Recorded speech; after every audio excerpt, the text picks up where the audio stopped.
سلام يا حبيب الله عليكم صلاة يا رسول الله عليكم سلام يا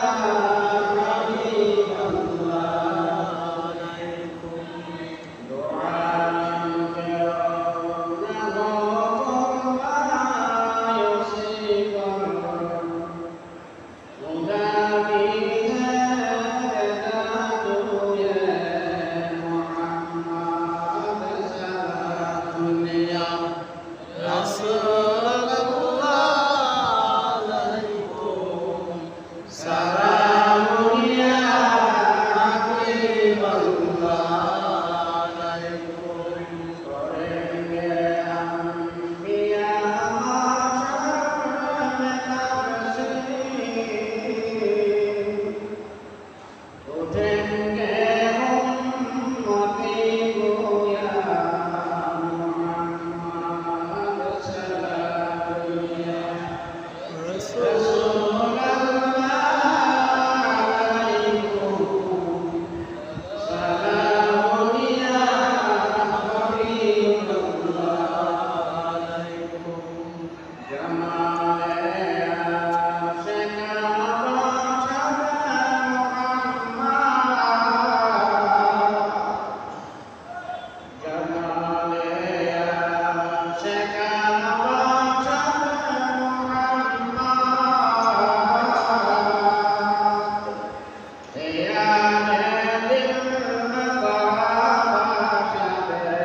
পীরে কামেল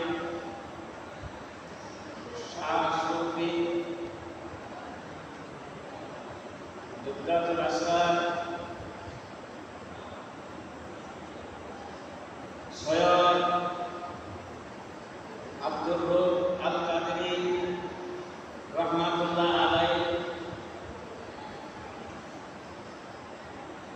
বাবা শরীফ উপলক্ষে পবিত্র উরুস মুবারকের মাহফিল উপস্থিত আছেন ছেলেপুর দরবার শরীফে বর্তমান প্রতিবেশী পীরে কামেল শাহ সুফি সৈয়দ মুনির হোসেন আল কাদরি দামাত বরকাতুহুম আলিয়া উপস্থিত আছেন এই দরবার শরীফে এই মসজিদের ফায়দুল বরকত হাসিল করার লক্ষ্যে এখানে আমরা উপস্থিত হয়েছি। সবাই আমরা বলি আলহামদুলিল্লাহ। আলহামদুলিল্লাহ আসমান জুড়ে জুড়ে আর জুড়ে বলেন আলহামদুলিল্লাহ। আর জুড়ে বলেন আলহামদুলিল্লাহ। লাভ কি গো? আপনার দেখা এসেছে দেশ স্টেশনটা কয়টা? 8টি। জুড়ে বলেন কয়টা? 8টি। আপনি যদি একবার আলহামদুলিল্লাহ মহব্বতের সাথে বিশ্বাসের সাথে ইয়াকিনের সাথে করতে পারেন তাহলে আপনার জন্য আপনার বেহেশত নির্ধারণ করা হয়েছে। আপনার বেহেশতের যে কোনো বেহেশতে আপনি যাওয়ার সুযোগ কিনবেন আলহামদুলিল্লাহ। আবার দূরে বলবেন না আলহামদুলিল্লাহ। আলহামদুলিল্লাহ। দূরে বলেন আলহামদুলিল্লাহ। আলহামদুলিল্লাহ। আল্লাহু আকবার। আল্লাহু আকবার। আল্লাহু আকবার। আল্লাহ সবচেয়ে বড় কিনা বলেন? বড়। সব কিছুর মালিক কে? আল্লাহ। দূরে বলেন মালিক কে? আল্লাহ। সব কিছুর মালিক কে? আল্লাহ। হায়াতের মালিক কে? আল্লাহ। রিজিকের মালিক কে? আল্লাহ। ধন-দৌলতের মালিক কে? আল্লাহ। ইজ্জত সম্মানের মালিক কে? আল্লাহ। সব কিছুর মালিক আল্লাহ। আল্লাহ থেকে আমরা সব কিছু পাইতে পারি ঠিক না? কিন্তু ওসিলা কার? মুহাম্মাদুর রাসূলুল্লাহ সাল্লাল্লাহু আলাইহি ওয়াসাল্লাম। আমি আপনাদের সাথে দীর্ঘ সময় আলোচনা করব না, কারণ আল আমরু ফাওকাল আদেশ হইল, আদেশটা হইল কি আদব রক্ষা করা। আমাদের সম্মানিত সভাপতি সাহেব উনি আদেশ করেছেন, তাই আমি খাতিরা দিতে আসছি এবং বর্তমান প্রতিবেশী পীর সাহেব আদেশ করছেন যে একটু খাতিরা হলে দিয়ে যান, কারণ আজকের আলোচনা আমি মন মানসিকতা আমার ঠিক থাকবে।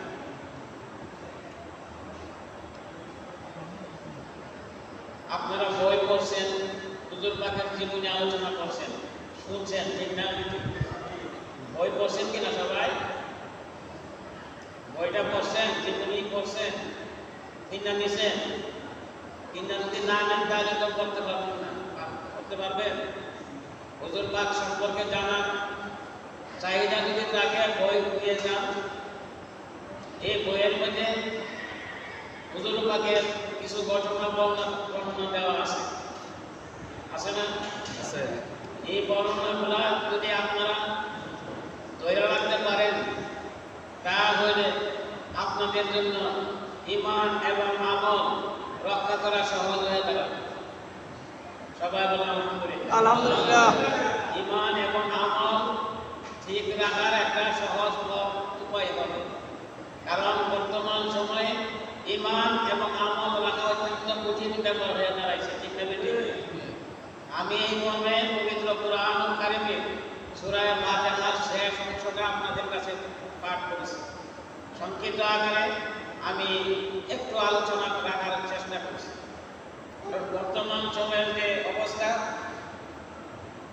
কারণ আপনারা যে ফেসবুকে বা বিভিন্নভাবে আলোচনা শুনেন, বোঝা গেল যে আমরা কেউই মুসলমানের অন্তর্ভুক্ত না। ঠিক না বেটি? কথাটা কি সত্য না মিথ্যা? একদল আরেক দলকে এই বলতেছে, আরেক দল আরেক দলকে এই বলতেছে। রাসূল সাল্লাল্লাহু আলাইহি সাল্লাম হাদিস শরীফে ঘোষণা দিয়ে গেছেন যে 73টা দল হবে, 72টা দলে জাহান্নামে যাবে। কয়টা দল জাহান্নামে যাবে? 72টা দল। একটা দল বেহেশতে যাবে। কোন দলটা বেহেশতে যাবে? একটা দল বেহেশতে যাবে আর 72টা হয়ে জাহান্নামে যাবে।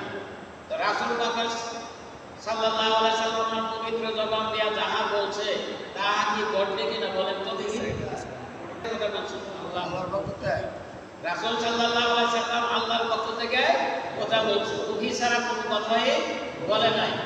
রাসূল ঘোষণা দিয়ে গেছে আমার উম্মতের মধ্যে ওসিলেই 73টা দল হয়ে যাবে, 72টাই জাহান্নামে যাবে আর একটা দল জান্নাতে যাবে।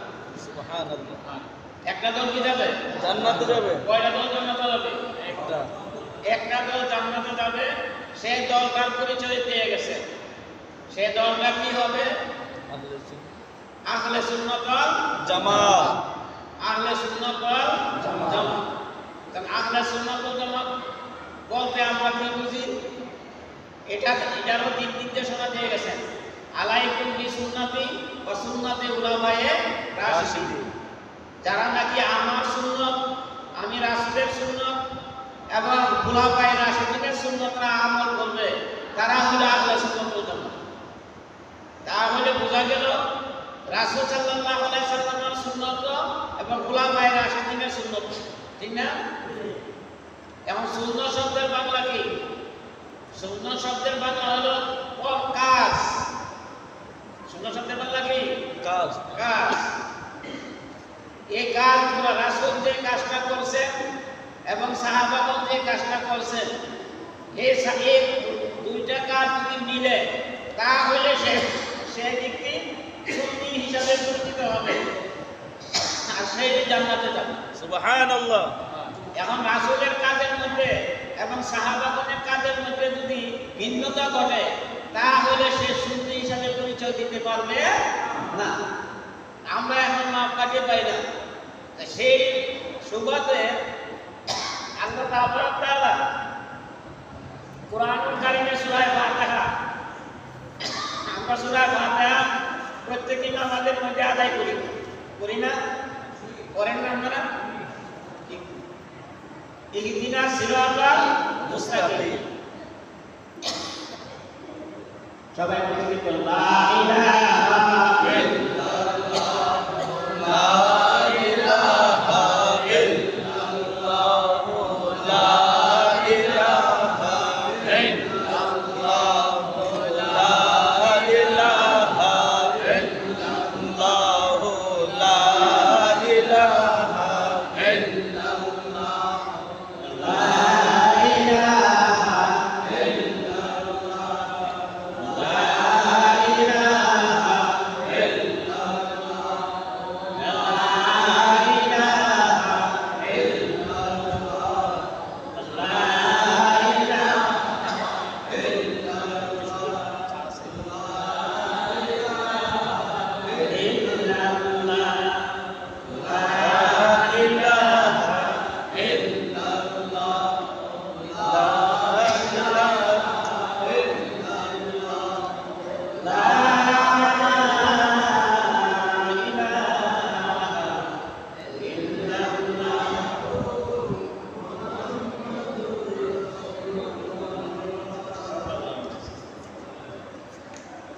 রাসূল সাল্লাল্লাহু আলাইহি সাল্লাম যেটা আদেশ করেছেন,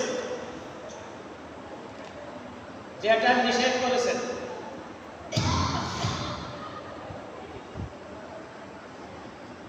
একটা হলো সুন্নতে কাউলি, আরেকটা হলো সুন্নতে ফি'লি, আরেকটা হলো সুন্নতে তাকরীরি। কাউলি সুন্নত হলো রাসূল যাহা বলছেন, নাই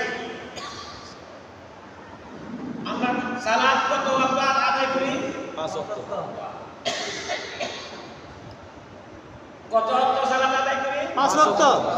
5 ওয়াক্ত। এটা কার? রাসূল 5 ওয়াক্ত নির্ধারণ করেছেন, ঠিক না?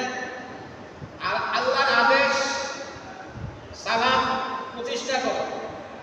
কিভাবে করবা?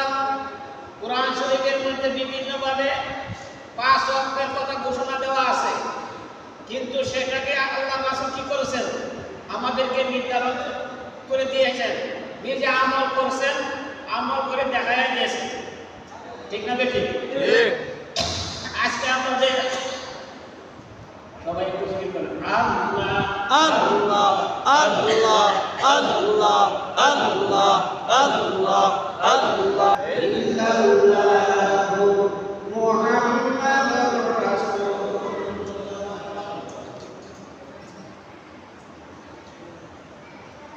আপনি ফজরের নামাজও দাঁড়ালেন। ফজরের নামাজের মধ্যে যদি ইমাম সাহেব মনে মনে নামাজ পড়ে, নামাজ হবে কি? জুড়ে বলে নামাজ হবে না। কেন? কারণ ফজরের নামাজ কারা প্রকাশ্যভাবে পড়া উচিত, ঠিক না? নির্দেশ হলে প্রকাশ্যভাবে পড়া। এই জন্য মনে মনে বলে নামাজ হবে না।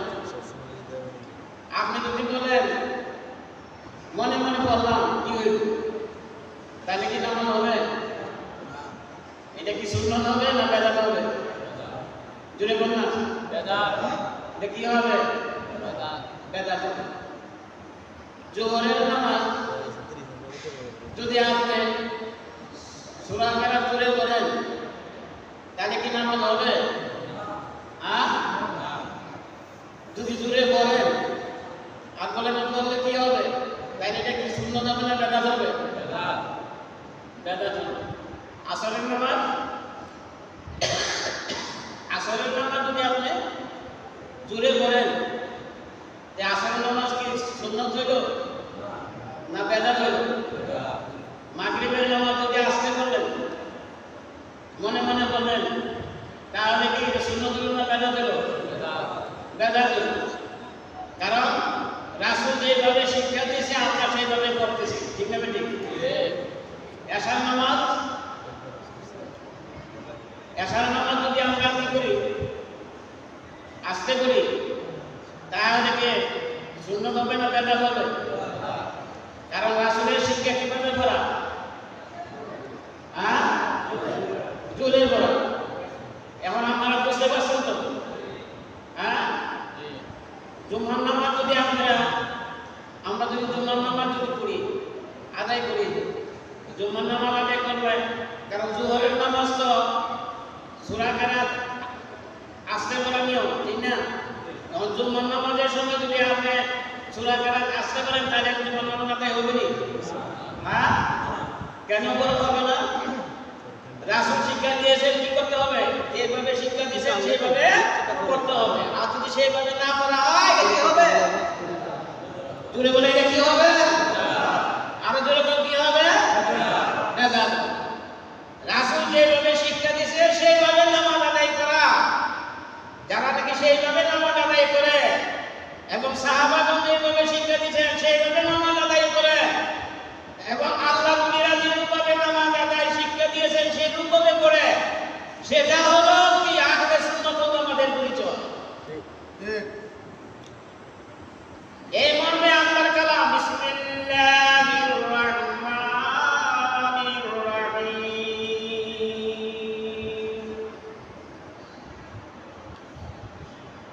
আন'আমা আল্লাহু আলাইহিম মিনান নাবিয়্যিনা ওয়া সিদ্দিকিনা ওয়া শুহাদা'i ওয়াস সালিহিন। যেরকম আল্লাহু আকবার। আর যেরকম আল্লাহু আকবার। নিয়ামত প্রাপ্ত দল হইল নবীগণ। জুড়ে বলেন কে? নবীগণ। দ্বিতীয় নম্বর হইল সিদ্দিকগণ।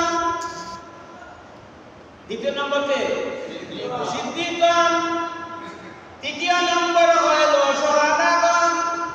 কে? সুহাদাগণ। চতুর্থ নম্বর হইল সালিহিনগণ।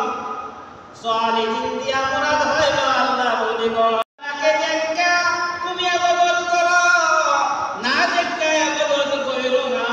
অসম্ভব হইলে তুমি আল্লাহ তোমাকে দেখতে হয়েছে, দেখতেছেন, এটা আপনার ধারণা আনতে হবে।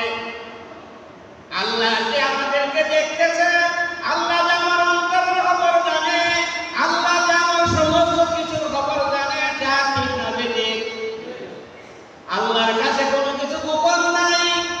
এই মর্মে আল্লাহর কালামে ইরশাদ হচ্ছে, ইন্নাল্লাহা লা ইয়াখফা আলাইহি শাইউন ফিল আরদি ওয়ালা ফিস সামা। আল্লাহ তাআলা ঘোষণা করেছেন, আসমান জমিনের মধ্যে যা কিছু আছে কোনো কিছুই আমার কাছে লুকায়িত নাই, সব কিছু আমি আল্লাহ জানি এবং দেখি। দেখি না আল্লাহ? যেরকম আল্লাহ দেখে কিনা? দেখে। সব কিছু জানে কিনা? জানে। বিশ্বাস আছে তো? যেরকম বিশ্বাস আছে তো? আছে। তাহলে বাগান আমি যে একটা লোকের উপর অত্যাচার করি, সে বেদাতি। কারণ হাদিস শরীফের মধ্যে আছে, লা ইয়াদখুলুল জান্নাতা মান কানা ফি কালবিহি মিসকালা যাররাতিন মিনাল কিবির।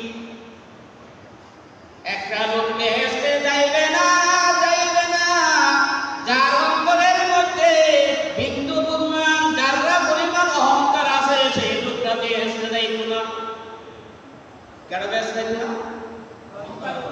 যার ভিতরে নাকি বিন্দু মাত্র অহংকার আছে, যাররা পরিমাণ, যাররা বলা হয় পিপিলিকার মুখের যে খাদ্যটা, এই খাদ্যটাকে 40টা ভাগ করলে একটা ভাগকে যাররা বলা হয়। এই যাররা পরিমাণ যদি অহংকার থাকে, সেই ব্যক্তি বেহেশতে যাইবে না। আর যাররা পরিমাণ যদি ঈমান থাকে, সেই ব্যক্তি কোনদিন জাহান্নামে যাবে না। ঠিক আছে? এখন তুমি আমি তো অন্তরের খবর জানি না, অন্তরের খবর রাখার ক্ষমতা আমার নাই। অন্তরের খবর রাখার ক্ষমতা একমাত্র আছে আল্লাহর ওলিরা। ঠিক আছে? যারা নাকি আল্লাহ বলি, তারা অন্তরের খবর জানে, তারা অন্তরের ডাক্তার, তারা অন্তরের খবর জানি না কথা বলে। আমার পীর মুর্শিদকে আমি দেখেছি, কোনো প্রশ্ন জিজ্ঞাসা করলে শর্ট করে তিনি উত্তর দেন নাই, তিনি আসমানের দিকে তাকাইতেন। আল্লাহু আকবার। তাই বাগান আমরা একটা লোককে জাহান্নামী বলতে পারবো না, জান্নাতি বলতে পারবো না, যদি তার ভিতরে বিন্দু পরিমাণ ঈমান রাখতে থাকে, বিশ্বাস রাখতে থাকে, আল্লাহর ওলিদের বিশ্বাস থাকে, সিদ্দিকগণের উপর বিশ্বাস থাকে, নবীগণের উপর বিশ্বাস থাকে, তারপর যদি রাসূলগণের উপর বিশ্বাস থাকে, আল্লাহর কালামের প্রতি যদি তার বিশ্বাস থাকে। এখানে ঈমানের 7টা স্তর আছে।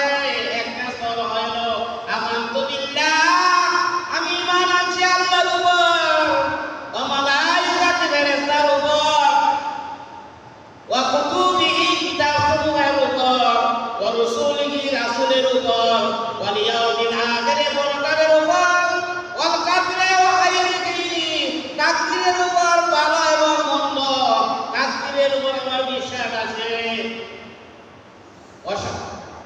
কাদরি ওয়া খায়রি ওয়া শাররি মিনাল্লাহি তাআলা, এবং আল্লাহর পক্ষ থেকে ভালো মন্দ সব আল্লাহর পক্ষ থেকে আসে, এটা আমার বিশ্বাস আছে। আমার পীর মুর্শিদকে আমি দেখেছি, ভালো আসলেও আলহামদুলিল্লাহ, মন্দ আসলেও আলহামদুলিল্লাহ বলতে আল্লাহু আকবার। কি অবস্থায় ছিলেন, কি কষ্টে জীবন যাপন করেছেন, কি রূপে ইবাদত করেছেন, কি রূপে সাধনা করেছেন, কোনদিন শুকরিয়া আদায় ছাড়া তিনি চলেন নাই। সব সময় তিনি আলহামদুলিল্লাহ বলতেন। ঠিক আছে? সব সময় আলহামদুলিল্লাহ আলহামদুলিল্লাহ সবসময় পড়া দেখি আল্লাহ তাআলা সুখে এবং দুঃখে তিনি যে ধৈর্য ধারণ করেছেন। আল্লাহর কোরআনে ঘোষণা দিয়েছেন ইন্নাল্লাহা মা'আস সাবিরিন, যারা ধৈর্য ধারণ করে আল্লাহ তার সঙ্গে আছে। কার সঙ্গে আছে?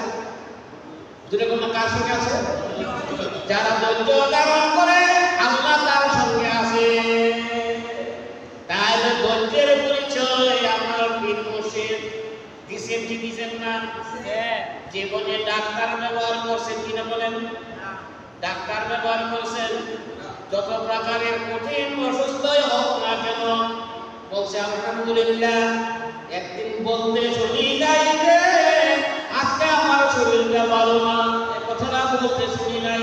আপনারা শুনছেন? শুনেন নাই? সবসময় আল্লাহর উপর তাওয়াক্কুল। তাওয়াক্কুল তো কি? আল্লাহর উপর নির্ভরশীল।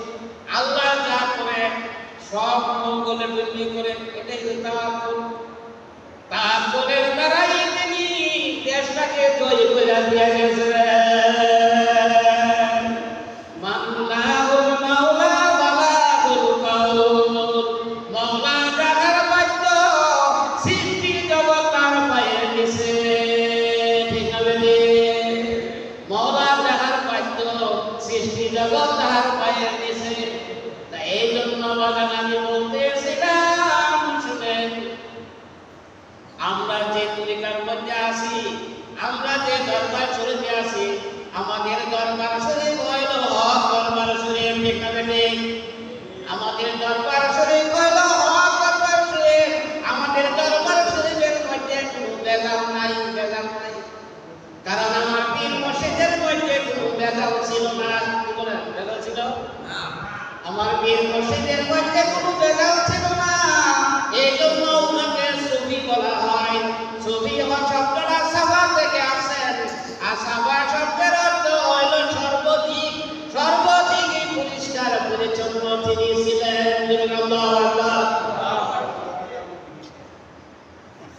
যাই, মাওলানা সবাই এসে গেছে। আপনারা ধৈর্য